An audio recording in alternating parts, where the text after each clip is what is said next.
Ça va les pépites? Je suis ravie de vous retrouver pour la rentrée 2023 du coup, et avant de commencer cette vidéo, je vais vous souhaiter à toutes et tous encore une fois une très belle année, que tous vos rêves se réalisent.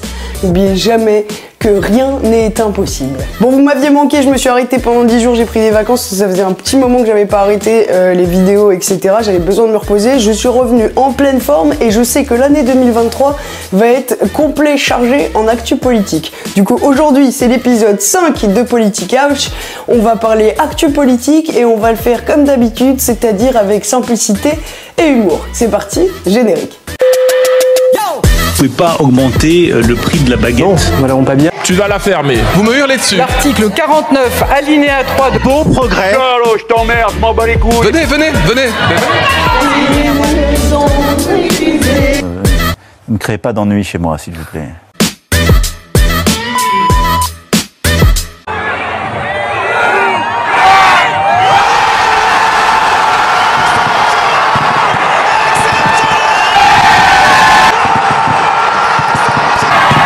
Ça marchait tellement bien aussi. Aujourd'hui, on va se faire un throwback de ce qui s'est passé depuis mes vacances jusqu'à maintenant, politiquement. Et du coup, on va démarrer avec la Coupe du Monde de foot. Peut-être avec Kylian Mbappé, 80e minute, la France est à un petit bout. Oui, on va parler de cette finale parce qu'il y avait beaucoup à dire sur cette finale quand même. Je vais pas rappeler le douloureux score de la Coupe du Monde pour garder les footeux jusqu'à la fin de la vidéo. En revanche, on va parler de l'aller-retour de Manu au Qatar. Oui, parce que Manu, je vous rappelle, il a fait 2 allers-retours. Il en a fait un premier pour aller voir France-Maroc, ensuite il est revenu en France, et ensuite il en a fait un deuxième pour aller voir France-Argentine. Du coup, il y en a qui ont estimé la facture. Ce voyage aurait coûté environ 501 000 € aux contribuables, c'est-à-dire à vous et moi, au cas où vous ne saviez pas ce que c'est le contribuable. Pour vous donner un ordre un petit peu parlant, c'est l'équivalent de 31 ans de SMIC. Et histoire de bien faire yesh les écolos, poids de carbone présidentiel dédié à la Coupe du Monde s'élèverait à 480 tonnes d'équivalent CO2. Excuse-moi Manu, tu pouvais pas te faire aménager un petit bureau là au Qatar? Parce qu'ils ont super bien organisé la Coupe du Monde à Skip, je suis sûr ils t'auraient trouvé un beau petit bureau présidentiel, t'aurais pu te poser là-bas, faire tes réunions en FaceTime et puis voilà hein. Ça a évité les allers-retours, ça a évité la facture un petit peu salée, surtout en cette période, c'est-à-dire que c'est pas comme si la France on était très en forme ces derniers temps économiquement. Et en tout cas Manu, merci.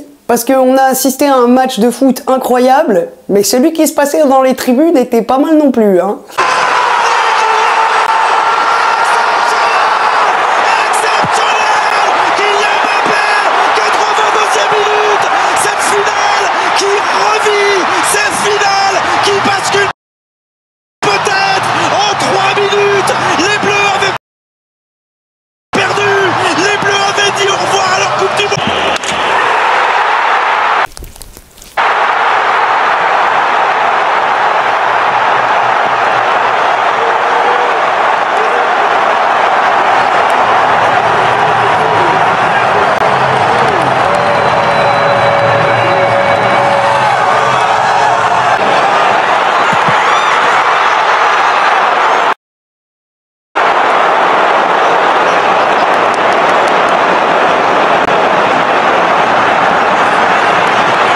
Qu'on a compris que c'était Brigitte qui te tenait, parce que quand elle est pas là, ça part dans tous les sens, hein.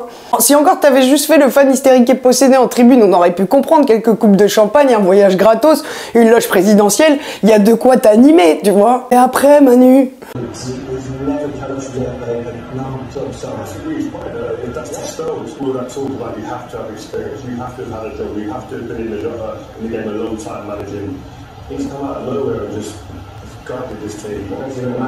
President Macron there with Mbappé and well, he's been a hero with Mbappé. Small consolation, I know, but he does win it. Sans déconner! Déjà que t'es habillé comme un mec du staff? Mais t'as cru que c'était ton petit frère Mbappé?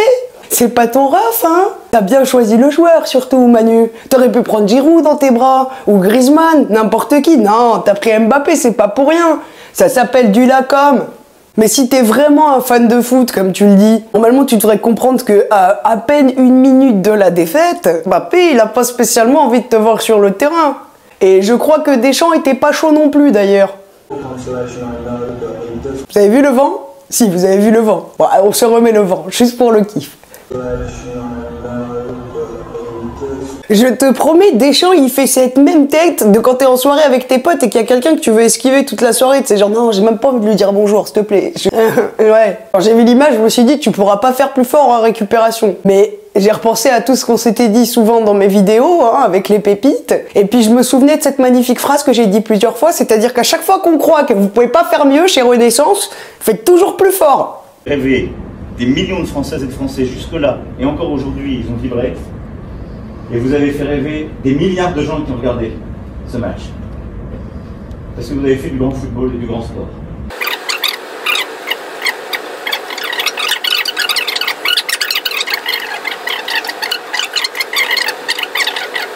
Vive la République et vive la France. Excusez-moi, je crois que j'ai raté un épisode. À part à la récupération, il joue à quel poste, Manu, déjà? Parce que, à la limite, t'aurais été dans les vestiaires. Te faire ton kiff de supporter, je peux comprendre. Surtout que t'as des accès ultra VIP avec ton passe présidentiel. Mais là, Manu, c'est plus un vestiaire. Il y a des caméras partout, c'est devenu un studio de tournage. Et puis, moi j'ai vu le petit regard que tu lances à la caméra, genre, t'as bien pris la photo, là?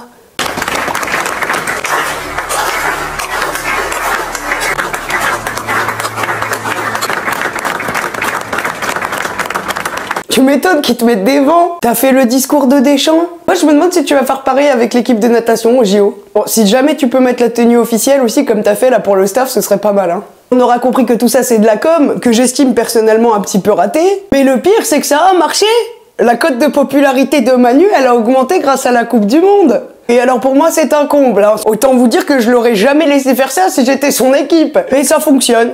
En tout cas, je vous rappelle, comme l'a dit un grand penseur politique, Je pense qu'il ne faut pas politiser le sport. voilà, t'as raison Manu. Ne politisons pas le sport. Enfin, sauf si on fait un cadeau à une collègue ministre. Oui, parce que vous n'aurez pas échappé à cette histoire. Notre Zaza nationale, Elisabeth Borne, pour ceux qui ne connaissent pas mes vidéos et qui les découvrent, s'est vue offrir par son équipe, du ministère, hein, pas équipe de foot, un maillot floqué 49.3. Le sens du goût.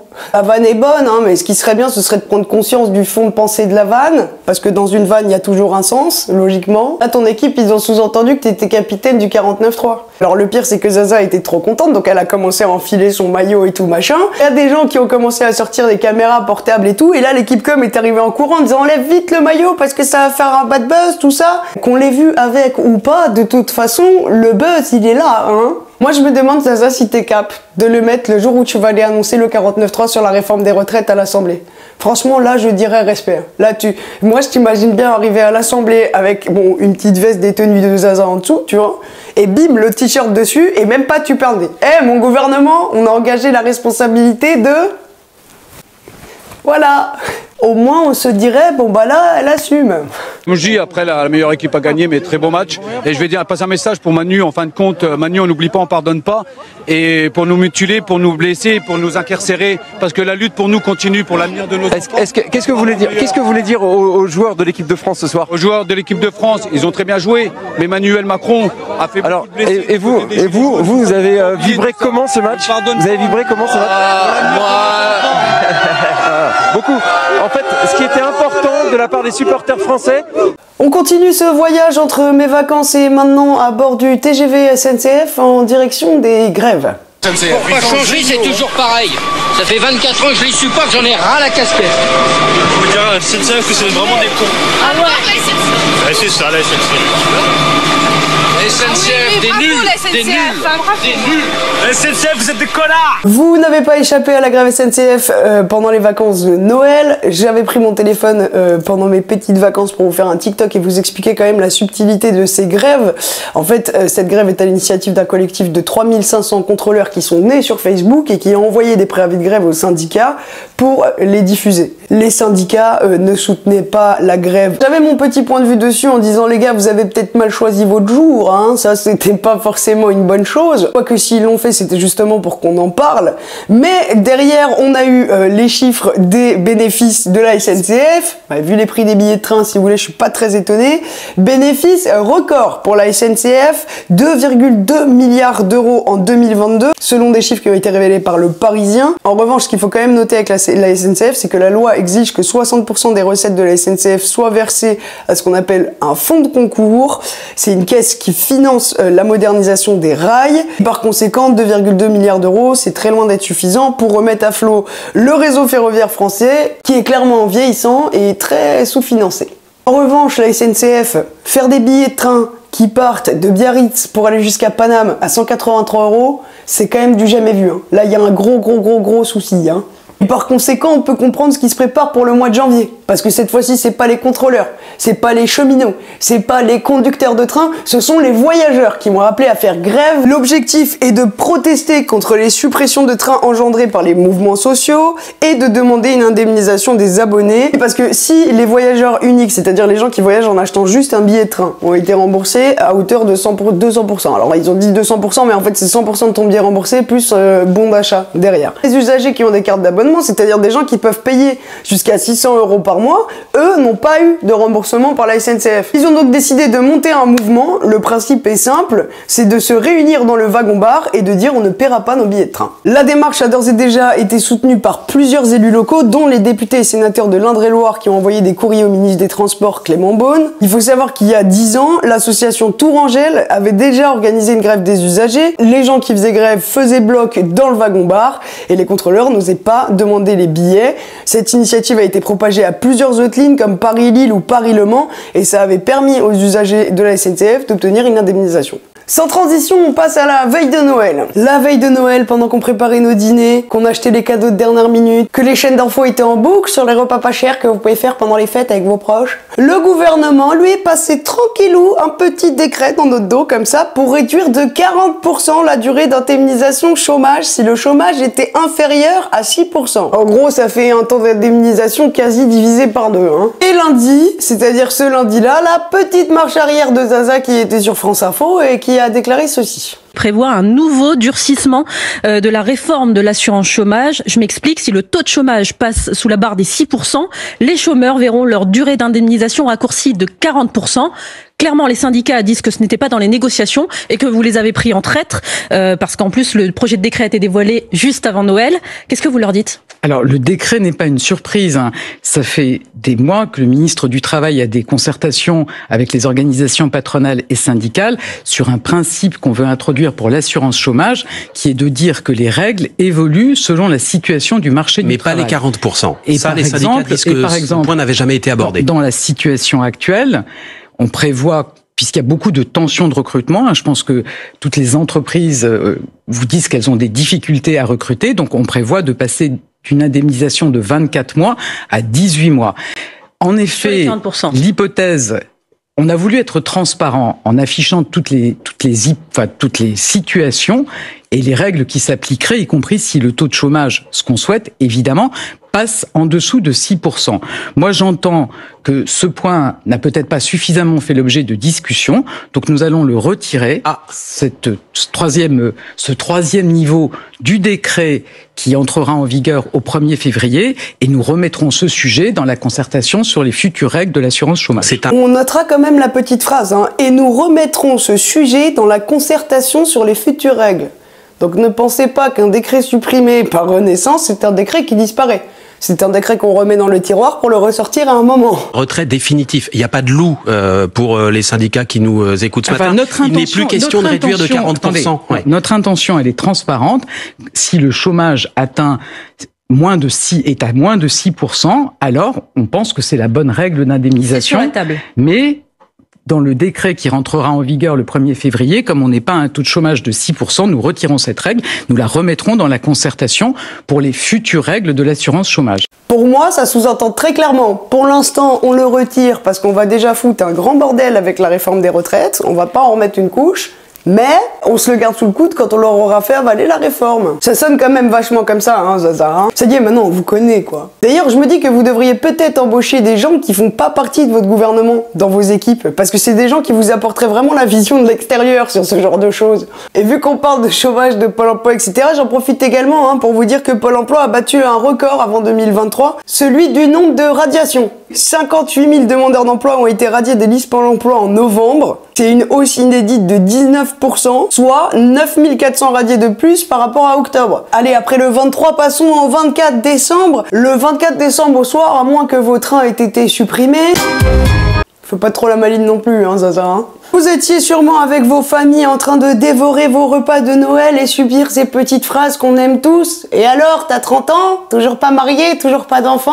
Toujours pas. Puis c'est pas dans les plans. Hein. Ou alors vous étiez à la table de l'influenceur Log5, en train de parler des bébés noirs. Des bébés noirs. Ah, moi j'adore des gorilles. Non, les bébés sont mignons. Alors que ta daronne, elle fasse des réflexions bancales, c'est une chose. Mais que toi, tu rigoles comme un bœuf sans jamais dire « tu peux pas dire ça ?» Parce que moi, à la limite, je l'aurais eu, hein, le rire nerveux. Hein. J'aurais eu le rire nerveux, mais j'aurais dit « mais tu te rends compte de ce que tu viens de dire ?»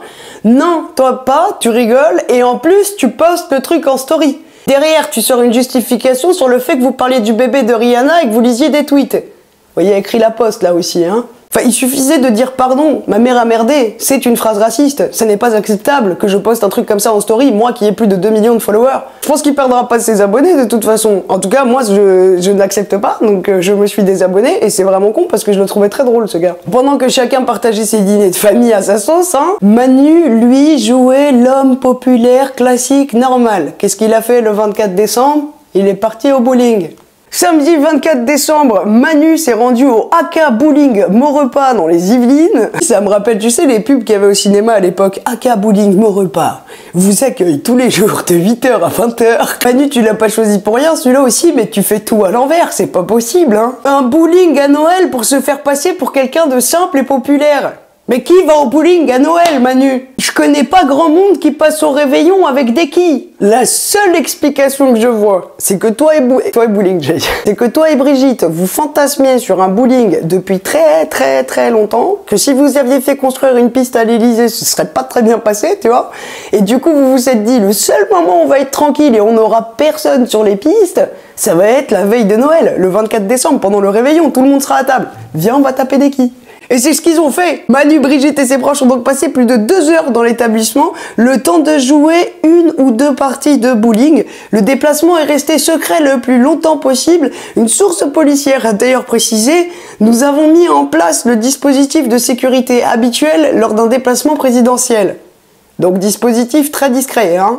Alors, en revanche, j'ai un gros scoop, juste pour vous mes pépites, j'ai réussi à récupérer l'image des quilles de bowling de la partie d'Emmanuel Macron. Je vous laisse découvrir. Voilà. Vous avez le temps de lire. Ah bah ça motive, hein. C'est des quilles qui motivent pour Manu, ça, donc apparemment il a donné, hein. Allez, on enchaîne avec l'after Noël. Pendant que le gouvernement espagnol a annoncé à la fin du mois de décembre qu'il supprimait la TVA sur les produits alimentaires de première nécessité pour faire face à l'inflation dans le pays, ils vont faire ça pendant 6 mois. Qu'est-ce qui se passe chez nous en France? Eh ben c'est la fête. Fin des boucliers sur les prix de l'essence. Il sera désormais remplacé par une indemnité carburant travailleur. Tout travail chez Manu. On travaille. Lui travaille s'il a santé. Les prix de l'électricité ont explosé. C'est pas qu'ils ont augmenté, c'est qu'ils ont explosé. À l'ouverture du courrier il y a quelques jours, Julien peine à y croire. Près de 13 000 € de facture d'électricité en décembre, au lieu de 1 800 € en temps normal. Aujourd'hui, le prix d'une facture pour certaines personnes, c'est le prix d'une bagnole. C'est quand même un comble de se dire que début décembre, Manu, tu faisais le show Pump It Up aux États-Unis sur une scène avec ta baguette pour vanter son entrée au patrimoine de l'UNESCO, et qu'à aucun moment, quand t'étais en train de faire ton petit show sur la scène américaine, tu t'es dit, eh dis donc, il faudrait peut-être que je pense et que je devance le truc d'électricité parce que les boulangers, ils vont être un petit peu dans la merde. Paye cette facture-là, je ne peux pas payer ni mes ouvriers, ni mes charges, ni mes fournisseurs. Voilà, c'est la fin de l'entreprise et la fin du mois. Face à la flambée des prix de l'énergie, ce boulanger passionné a pourtant tout mis en œuvre pour garder la tête hors de l'eau. Depuis des mois, il fabrique ses pâtisseries et viennoiseries quasiment dans le noir. C'est mon travail, c'est ma vie. Je passe peut-être 18 heures dans mon labo fermé parce qu'on ne peut pas payer une facture. Alors que nos clients sont là, ils consomment, ils sont satisfaits de nous. Ce n'est pas possible. Désabusé et à bout, Julien va tenter le tout pour le tout, manifester pour la première fois de sa vie sur le rond-point de la ville voisine. C'est un peu un appel au secours. C'est la dernière chance. Je sais pas quoi faire d'autre. Parce qu'en plus, vous avez tiré le sujet sur la boulangerie, là. Mais excusez-moi, les autres ils fonctionnent comment? Au charbon, au feu de bois, j'en sais rien. Les restaurateurs, les pressings, les salles de spectacle, il y en a plein, les boîtes de nuit, tous les gens qui ont galéré pendant le Covid en fait. C'est reparti pour une couche là? Bruno Le Maire il a dit qu'il avait des solutions qu'en plus on connaissait pas. Parce que du coup on était mal informés sur les solutions, etc. Peut-être qu'effectivement il y a des gens qui font mal leur taf d'informer les autres sur le fait qu'il y ait des solutions qui existent. Vous nous donnez les solutions que quand on est au pied du mur. C'est-à-dire qu'avant vous avez vraiment pas envie qu'on le prenne le pognon, mais dès qu'on est vraiment au pied du mur, vous vous dites on n'a pas le choix, on est peut-être un petit peu obligé d'ouvrir les caisses, et en plus vous nous dites mais non mais les gars c'est vous étiez pas au courant, il y avait des aides depuis toujours qui existaient. Nous avons un certain nombre de dispositifs, ils ne sont pas suffisamment connus. Et j'ai voulu saisir cette rencontre, cette nouvelle rencontre avec les représentants des boulangers pour rappeler tous les dispositifs qui sont déjà à disposition des boulangers et qui ne sont pas suffisamment utilisés. Le premier, c'est le guichet. Il y a aujourd'hui un guichet qui est ouvert sur le site de la Direction générale des finances publiques, impôts.gouv.fr, et qui concerne dès maintenant les factures des boulangers. Il suffisait juste de vous rendre sur le site du gouvernement et de cliquer sur les aides. J'appelle donc tous les boulangers qui aujourd'hui ont du mal à payer leurs factures de novembre et de décembre à venir sur le site impôts.gouv.fr, solliciter l'aide financière à laquelle ils ont droit. Elle leur sera versée dans le courant du mois de janvier. Mais n'attendez pas le mois de février ou le mois de mars pour réclamer des aides auxquelles vous avez droit au titre de la fin de l'année 2022. On va faire ça, Nono. On va aller sur impôts.gouv.fr. En tout cas pour les boulangers, restaurateurs, tout ça. Et puis j'aimerais bien que tout le monde me fasse un feedback de ce à quoi vous avez eu le droit en ayant rempli le petit formulaire. Et ce guichet d'aide, qui devait fermer au 1er janvier, nous avons décidé de le maintenir ouvert. Tout va exploser. Économiquement, ça va pas de ouf. Si en plus on n'arrive plus à gérer l'énergie d'un pays, ça huppe un peu quand même. Peut-être qu'à un moment il faut l'assumer, dire oui là ça huppe, on va vers le mur. Et peut-être que là, en allant vers le mur, comme quand vous êtes au pied du mur, vous trouvez des solutions, vous allez peut-être trouver un truc. Parce que je vous informe aussi, mes pépites, que le prix de l'eau va augmenter. Eh oui, parce qu'il faut bien faire tourner les machines pour l'eau aussi à l'intérieur. Je dis, on fonctionne toujours pas au feu de bois. Préparez-vous donc à raquer encore cette année 2023 et sans bouclier tarifaire, s'il vous plaît. Et je pense que c'est le meilleur moment pour enchaîner sur les vœux 2023 de nos élus. Ouverture de cérémonie.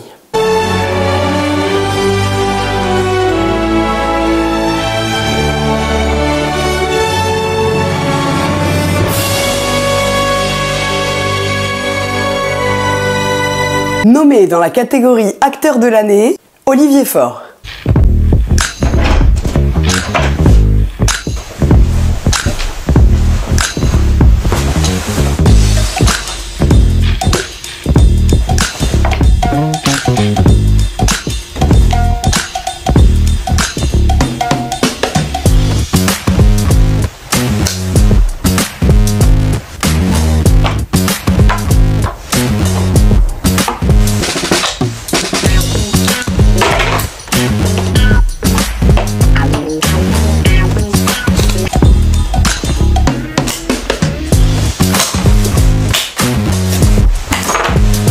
Nommé dans la catégorie les vœux les plus longs de la 5e République, et c'est pas une vanne, Emmanuel Macron.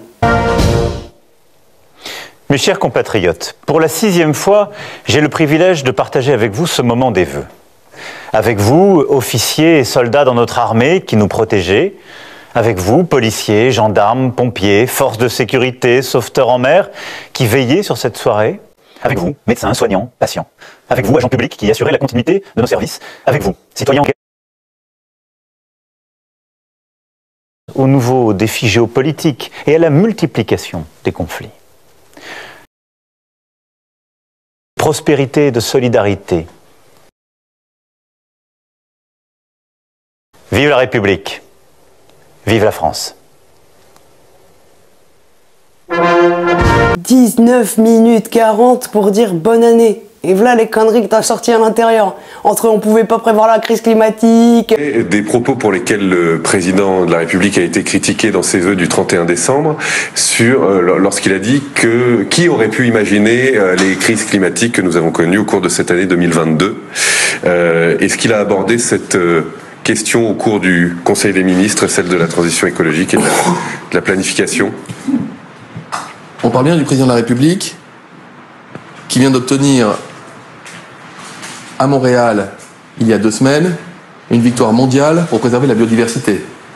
On parle du président de la République qui s'est battu pour que 30% des mers, 30% des sols, d'ici 2030, puissent retrouver une intégrité complète. On parle du président de la République qui organise un forum mondial sur les forêts avec des pays africains dans quelques semaines.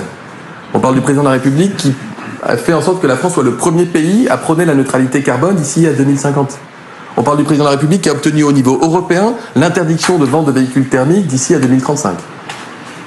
C'est de ce président de la République dont vous me demandez s'il est conscient de l'urgence climatique. Je vous ai répondu par les faits et par l'action que nous menons. Nous avons un président de la République, un gouvernement et une majorité qui est pleinement consciente. D'ailleurs, l'enjeu n'est pas tellement la préservation de la planète. La planète, elle gère, elle peut se passer d'humain. L'enjeu, c'est la préservation de l'humanité. Et croyez-moi, c'est un enjeu que nous avons au cœur, au corps, et que nous continuerons de porter avec détermination. Je vous remercie. Oui, c'est une galère, il faut travailler. T'aurais dû juste faire, mes chers compatriotes, franchement cette année, ça va être chaud. Merci, vive la République et vive la France. Bonne année et surtout, bourrez-vous bien la gueule, histoire d'oublier ce qui arrive après là. Nommé dans la catégorie, j'ai fait aucun effort pour faire un message de bonne année sympa, Jean-Luc Mélenchon. C'est quand même les vœux les plus ripoux de 2023. 16, chers Français, une nouvelle année commence. Une nouvelle année où, avec mon gouvernement, sous l'autorité du président de la République, vous pourrez compter sur nous pour répondre à vos préoccupations. Une année où nous défendrons votre pouvoir d'achat. Je connais votre inquiétude face à la hausse des prix. Certains ont des difficultés à s'en sortir malgré leur travail. Nous devons les soutenir, comme nous continuerons à protéger les plus fragiles. Une année où nous allons accélérer la transition écologique. Qui est coupable ? Le dérèglement climatique inquiète et parfois angoisse, en particulier les jeunes. Je veux saluer votre mobilisation pour la sobriété énergétique. Nous allons agir plus fort encore. La justice française a condamné l'État et lui a laissé un délai pour réparer les dégâts de son inaction climatique. Avec le développement des énergies renouvelables et du nucléaire, avec la rénovation énergétique des logements et des changements de nos façons de consommer et de produire. Et nommée dans la catégorie drame, Marine Le Pen. 2022 s'achève, sans que le fracas des armes de la guerre en Ukraine ne se soit tu. Ce conflit terrible par ses tragédies humaines et ses répercussions économiques nous rappelle combien pour nos enfants et nos États sont précieux la paix et le respect des peuples. 2022, année difficile pour beaucoup d'entre nous, touchés par les difficultés d'entreprise, le chômage et parfois la misère.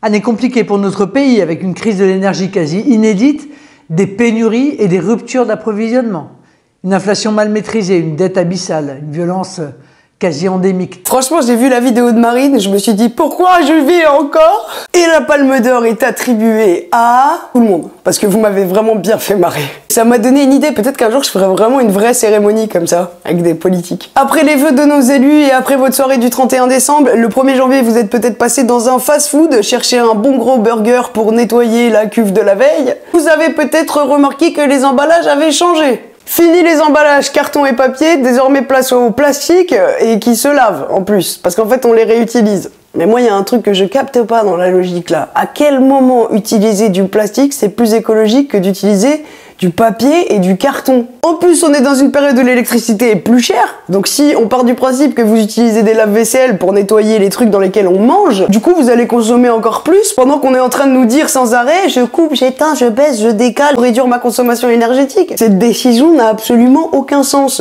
Et je fais comment si je veux prendre à emporter? Moi je ramène mon Tupperware. Allez, puisqu'on parle de recyclage et avant de clôturer cet épisode 5 de Politicouch, parlons de la réforme des retraites. Alors si vous voulez toutes les subtilités sur la réforme des retraites, je vous ai tout expliqué dans l'épisode 4, qui est l'épisode juste avant, du coup, donc je vais pas revenir sur ces éléments-là. Alors en revanche, il y a une petite précision, c'est que dans l'épisode 4, j'avais dit que le projet devait être présenté le 10 janvier, c'était Manu qui avait annoncé ça quand il l'a pas présenté le 15 décembre.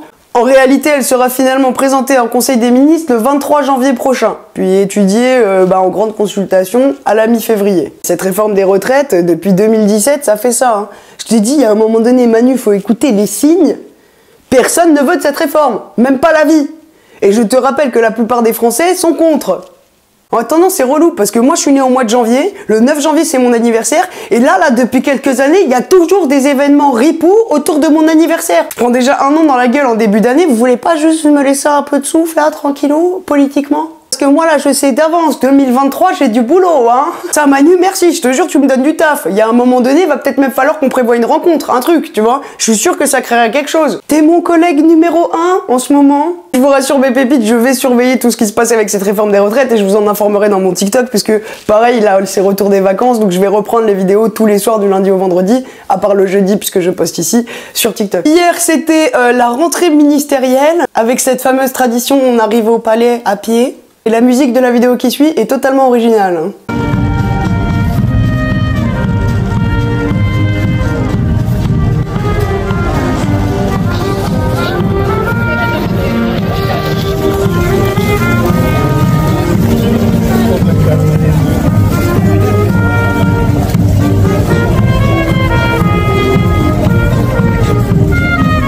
C'est fou comme un chant militaire, sur les militaires ça donne un truc émotionnel vachement classe et tout machin, et sur vous j'ai l'impression que c'est l'entrée du cirque là.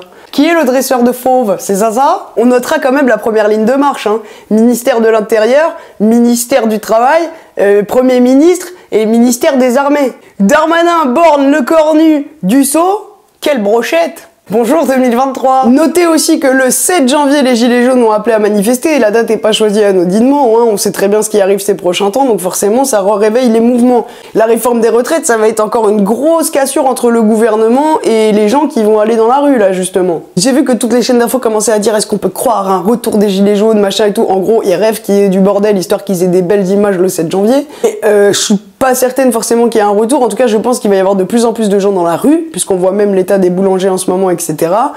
Je sais pas si ce sera la meilleure solution pour que les choses elles changent, mais en tout cas ce sera peut-être la meilleure solution pour se faire voir et entendre. Donc on va suivre ces manifs, mais à mon avis la manif des Gilets jaunes, elle annonce surtout la couleur de beaucoup d'autres manifs à venir, au-delà du mouvement des Gilets jaunes. Je vous l'ai dit, 2023, on va pas s'ennuyer, mes pépites. Ça, je le sens, et je pense que vous le sentez aussi. Sur ces belles paroles, c'est la fin de l'épisode 5, mes pépites. Si vous avez aimé la vidéo, vous connaissez la tradition, c'est-à-dire je vous laisse mettre des petits pouces bleus. Je sais même pas pourquoi on dit des petits pouces bleus. Mettez des pouces et tout, mettez du like ou du like.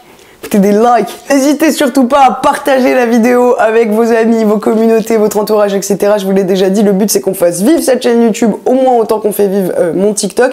Puis c'est cool ici parce qu'en plus ça me permet des formats vraiment beaucoup plus longs que sur TikTok. Ça me permet de prendre le temps de développer des trucs, de mettre des extraits vidéo, etc. Donc je vous invite à inviter vos amis à s'abonner, à regarder les vidéos, à les commenter. Je vous invite à les partager, etc. Et je remercie évidemment ceux qui sont déjà abonnés à la chaîne et qui sont fidèles de mes vidéos entre ici, TikTok et mes conneries en story Insta. Je vous souhaite encore une très très bonne année. Quant à moi, je vous retrouve du lundi au vendredi entre 19h et 19h30 sur TikTok et je vous retrouve sauf le jeudi bien évidemment ici sur YouTube. Je vous embrasse très très fort et je vous dis à la semaine prochaine sur YouTube et à lundi sur TikTok.